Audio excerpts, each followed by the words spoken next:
Ada kalanya telinga itu bosan mendengarkan nasihat, muak, jemu, letih.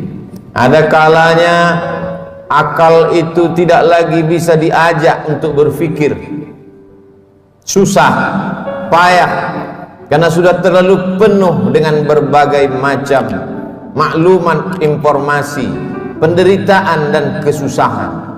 Tapi Allah memberikan jalan lain untuk supaya nasihat itu sampai ke dalam hati melalui kisah.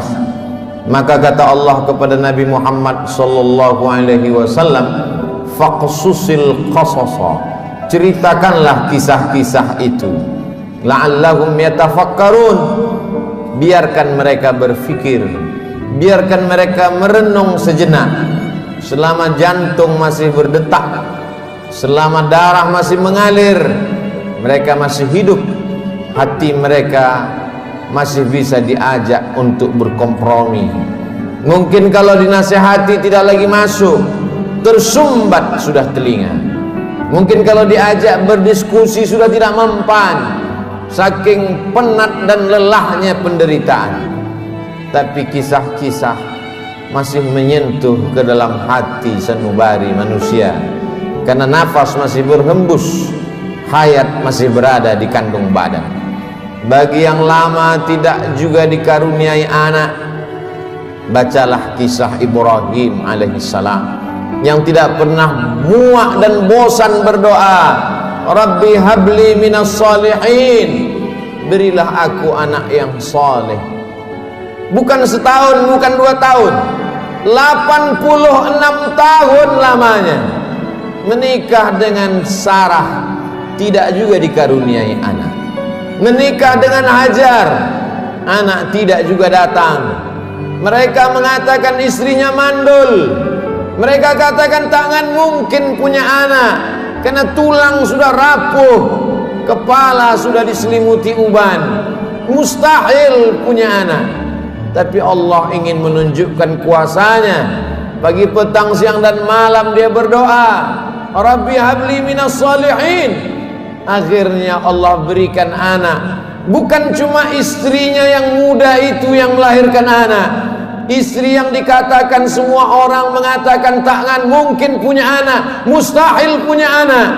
13 tahun setelah kelahiran Ismail, Sarah mengandung, lahirlah Ishak. Ketika itu umur Nabi Ibrahim 99 tahun. Allah ingin menunjukkan kuasanya. Innama amruhu idza arada syai'an ayyaqula lahu kun fayakun. Setan berbisik, mengapa dia yang pacaran, dia yang berzina, sekali berhubungan kelamin langsung punya anak? Mengapa dia yang melakukan hubungan tidak halal, tidak ada akad, tidak ada saksi, tidak ada mahar, tidak ada izin orang tua, mengapa begitu mudah? Memang itulah kerja setan. Alladzi waswisu fi sudurin nas la'atiyannahum min baini aydihim, aku akan datang dari depan, wa min khalfihim, dari belakang, wa an aymanihim, dari kanan, wa an syama'ilihim, dari kiri. Memang begitulah kerja-kerja setan dari bentuk jin, syayatinul jinni wal insi. Ada pula setan yang berbentuk manusia, yang kerjanya menghangat-hangatkan hati, memanaskan perasaan, sehingga mendidih bergejolak sampai pada mencaci maki Tuhan. Beristighfarlah, minta ampun kepada Allah. Bacalah kisah-kisah mereka, bagaimana susahnya Nabi Zakaria berdoa kepada Allah, Rabbi habli min ladunka dzurriyyatan thayyibah, berilah aku keturunan yang baik-baik ya Allah. Allah berikan keturunan yang baik. Anak itu bernama Yahya, seorang perempuan lama tidak punya anak, namanya Hannah. Dia berdoa kepada Allah, Rabbi ya Allah, inni aku nazartu, bernazar, laka ma fi batni muharrara, kalau aku punya anak, kalau aku bisa mengandung, anakku ini akan kujadikan muharrara khalisan li khidmati Baitul Maqdis. Dia tidak akan menjadi petani, dia tidak kusuruh bercocok tanam, dia tidak akan mencari ikan di tengah laut menjadi nelayan, dia tidak akan menjadi pegawai kerajaan. Dia hanya akan aku jadikan muharrara, menjadi pelayan Baitul Maqdis. Hidupnya hanya akan menjadi pelayan rumahmu ya Allah. Dia tidak ada kerja lain. Kuwakafkan anakku ini untukmu ya Allah. Fataqabbalaha rabbuha, Allah kabulkan doanya biqabulin hasanin wa ambataha nabatan hasana. Anak itu tumbuh dengan pertumbuhan yang baik. Wa inni sammaituha Maryam, anak itu aku beri nama Maryam. Wa inni u'idzuha bika wa dzurriyyataha, aku minta perlindungan kepada engkau, bukan hanya kepada dia, wa dzurriyyataha, tapi sampai kepada anak cucunya, minasyaitonir rajim, supaya jangan sampai dia diganggu, digoda oleh setan yang terkutuk. Begitulah mereka orang-orang yang soleh. Ibrahim, Zakaria, Hannah, suaminya Imran, satu surat khusus untuk mereka.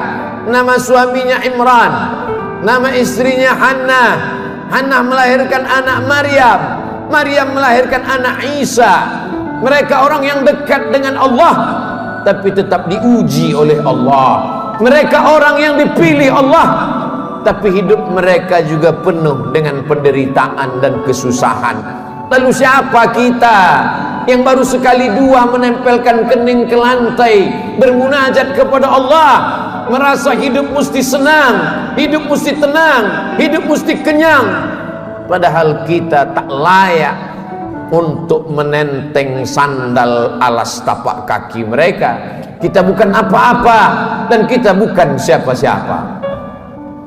Bagi yang hidupnya selama ini berada di istana yang megah dan cantik, penuh dengan emas, berlian, permata, harum, semerbak, tiba-tiba tercampak dan terbuang, bacalah kisah Musa alaihissalam. Dibesarkan di istana Fir'aun, lengkap dengan pelayan, makanan pakaian terjaga bersih rapi, penuh dengan dayang-dayang, sampai akhirnya dia melihat ada dua orang yang sedang berkelahi. Fawakazahu Musa, Musa melerai, jangan kalian bergaduh, jangan berkelahi. Tapi kedua orang ini tidak juga menghentikan perkelahiannya. Fawakazahu Musa, Musa meninju dan memukulnya. Orang yang dipukul itu mati, dan kebetulan yang mati itu adalah masyarakat kelas atas, masyarakat keluarga Fir'aun. Musa takut, dia pergi bernaung di bawah kayu yang rindang sambil berpikir meninggalkan istana Fir'aun yang megah, gagah, perkasa. Ketika Nabi Muhammad SAW Isra Mi'raj, Nabi melihat dari Burak turun ke bawah. Dia lihat ada pohon yang rindang di tengah gurun pasir. Nabi bertanya kepada Jibril alaihissalam, pohon apa itu Jibril? Jibril menjawab, itulah pohon tempat bernaungnya Musa alaihissalam ketika dia terusir dari istana Fir'aun. Ayah tidak ada, ibu tidak ada, istri tidak punya, anak apalagi, sebatang kara, terbuang jauh dari istana. Satu-satunya berpegang teguh hanya kepada Allah. Orang yang bersama dengan Allah hatinya menjadi ramai walaupun dia di tengah kesunyian. Orang bersama dengan Allah dia bahagia walaupun dia dalam kesusahan dan penderitaan. Orang yang bersama dengan Allah tak pernah putus asa. Bersama dengan harta akan binasa, bersama dengan kemegahan, kemuliaan, jabatan akan berakhir. Bersama dengan dia, siapa dia? Al-Hayyu Maha Hidup. Bersama dengan dia, siapa dia? La ta'khudhuhu sinatun wala naum. Dia yang tak mengantuk dan tidak tidur.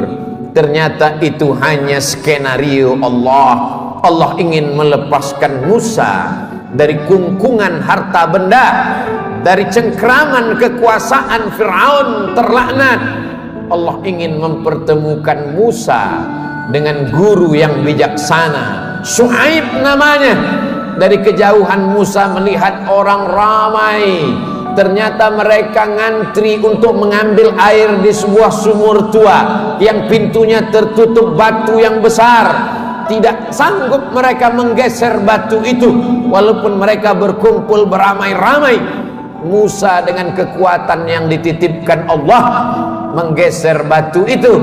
Dengan mudahnya tutup sumur terbuka. Nabi Musa melihat ada perempuan yang jauh di barisan belakang. Dia panggil perempuan itu untuk mengambil air. Ternyata perempuan itu membalas budi Musa. Dia mengajak Musa untuk berjumpa dengan ayahnya, karena ayahnya lama mencari pengembala kambing. Apa kata si anak? Inna khaira man ista'jartal qawiyul amin. Kalau kau ingin mencari pengembala kambing ayah, selama ini kau susah mencari anak muda, pilihlah anak muda ini. Dia orangnya jujur dan amanah. Dari mana kau tahu dia jujur? Ketika dalam perjalanan tadi aku di depan, dia di belakang. Angin bertiup kencang, pakaian lekuk tubuh terlihat. Dia suruh aku ke belakang, dia ke depan, karena dia tidak ingin melihat yang dilarang Allah. Dari mana kau tahu dia kuat? 30 orang laki-laki ingin menggeser batu besar dari pintu sumur yang menutup. Tak sanggup mereka sampai dia datang. Akhirnya Musa dinikahkan dengan anak Syuaib dengan mahar samani hijaj, 8 musim, 8 tahun lamanya mengembalakan kambing. Musa ulul azmi, banyak manusia tapi tak banyak yang dipilih menjadi nabi. Banyak nabi tapi tak banyak yang dipilih menjadi rasul. Banyak rasul tapi tak banyak yang dipilih menjadi ulul azmi. Musa salah satu ulul azmi. Musa yang diajak Allah untuk berbicara. Wa kallamallahu Musa taklima. Tapi sungguh pun begitu, pernah juga dia merasa terasing, kesunyian, kesepian, tercampak, terjatuh dari istana yang megah. Lalu siapa kita? Kita sedang diajak Allah untuk membanding-bandingkan diri dengan orang-orang yang soleh, yang hebat itu. Engkau yang ditugaskan untuk menjadi guru agama, menjadi juru dakwah di tempat yang jauh, di tengah hutan belantara, melewati air gelombang pasang, melewati sungai, melewati batu karang yang tajam, sampai di tempat tujuan tidak disambut dengan tola'al badru alaina. Kau tak disambut dengan marhaban, kau tak disambut dengan permadani merah, kau tak disambut dengan sukacita. Dicaci maki, diejek. Akhirnya hati merasa marah, panas, meninggalkan dakwah, masuk ke dalam perahu. Perahu terombang-ambing di tengah lautan. Nampaknya barang-barang mesti dicampakkan. Satu persatu barang-barang dibuang ke laut. Namun perahu tetap juga penuh akan tenggelam. Mau tidak mau, suka tidak suka, penumpang mesti diundi. Dan undian itu jatuh ke tanganmu 3 kali. Kalau sudah 3 kali tak ada pilihan, kau mesti dicampakkan ke tengah laut. Mulut ikan nun sudah siap menganga menelan, berada dalam 3 kegelapan.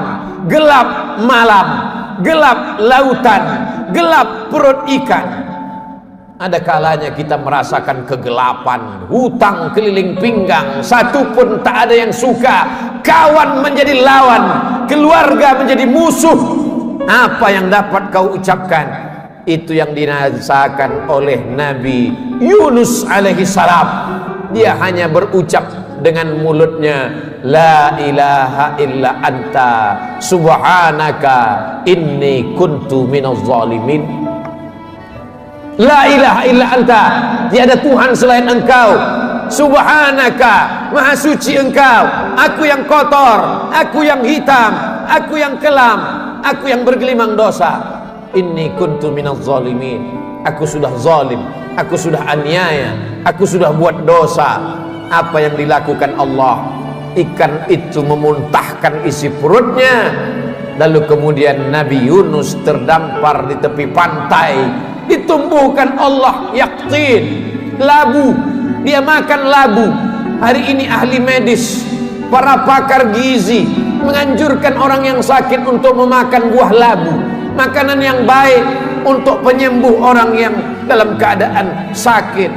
Ternyata Allah tahu apa yang ada dalam hatimu. Siapakah engkau bila dibandingkan dengan Nabi yang dipilih Allah? Ada kalanya engkau terjatuh, masuk ke dalam lautan. Lautanmu bukan lautan Nabi Yunus, perut ikanmu bukan perut ikan Nabi Yunus, gelapmu bukan gelap Nabi Yunus. Tapi kesulitan-kesulitan hidup yang datang silih berganti, tak ada yang dapat kau lakukan kecuali berkata, la ilaha illa anta subhanaka inni kuntu minaz zalimin. Ada orang-orang yang mengajak engkau untuk berargumentasi, untuk berlaga, tapi bukan dengan otot. Mereka mengajak engkau berkelahi, berdebat dengan otak. Otakmu cerdas, IQ-mu hebat, IP-mu tinggi, sarjana S1, S2 dan S3, kau akan menang melawan mereka. Mereka bertanya, a anta fa'alta hadza bi alihatina? Kaukah yang sudah menghancurkan berhala-berhala kami? Kaukah yang sudah meluluh lantakkan sembahan-sembahan kami? Dengan ringan dia menjawab, bal fa'alahu kabiruhum hadza. Bukan aku yang menghancurkannya. Yang menghancurkan berhala ini, patung-patung ini adalah patung yang paling besar.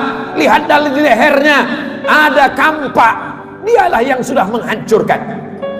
Ternyata orang-orang yang hebat berargumentasi itu, ketika dia kalah, dia tidak pakai otaknya, tapi yang dia pakai ototnya, yang dia pakai tenaganya, yang dia pakai kekuasaannya, yang dia pakai jabatannya.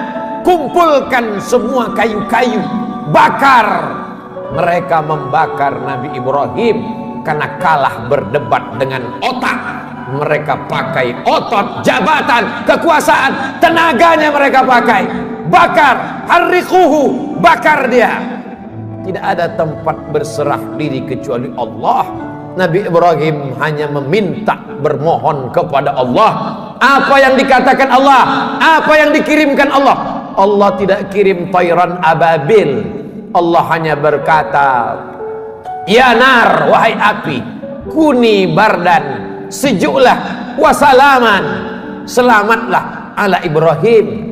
Api itu redup, api itu yang selama ini membakar, menghanguskan, meluluh lantakkan, membinasakan. Tapi kali itu Ibrahim keluar dari api unggun dalam keadaan salaman ala Ibrahim, selamat untuk Ibrahim. Ibrahim kita ucapkan bukan sekedar pemanis bibir di ujung lidah. Ibrahim kita sebut kama sallaita ala Ibrahim wa ala ali Ibrahim, kama barakta ala Ibrahim wa ala ali Ibrahim. Kalau anakmu mati, ternakmu mati, kebunmu kering kerontang, segala penghasilanmu hilang, tak cukup sampai di situ, penyakit pun datang, orang-orang menjauh. Bacalah kisah Nabi Ayub alaihissalam. Adakah Nabi Ayub berkeluh kesah? Adakah Nabi Ayub berkata, aku ini Nabi, kenapa anakku mati? Aku ini Rasul, kenapa ternakku mati? Kenapa kering kerontang? Dia hanya berkata, Rabbi, ya Allah, anni massaniyad dur, aku kena penyakit ya Allah, wa anta arhamur rahimin, engkau maha penyayang di antara yang sayang. Tidak ada Nabi Ayub berkata sehatkan aku. Nabi Ayub tak minta sembuhkan aku. Dia hanya berkata anni massaniyad dur, aku kena penyakit ya Allah, wa anta arhamur rahimin, engkau maha penyayang di antara yang sayang. Dia malu meminta kepada Allah, dia malu berkeluh kesah kepada Allah, dia malu Malu adalah satu cabang dari iman. Malu kepada manusia biasa, malu kepada malaikat biasa, tapi ini malu berkeluh kesah kepada Allah, malu meminta kepada Allah. Itulah akhlak para nabi.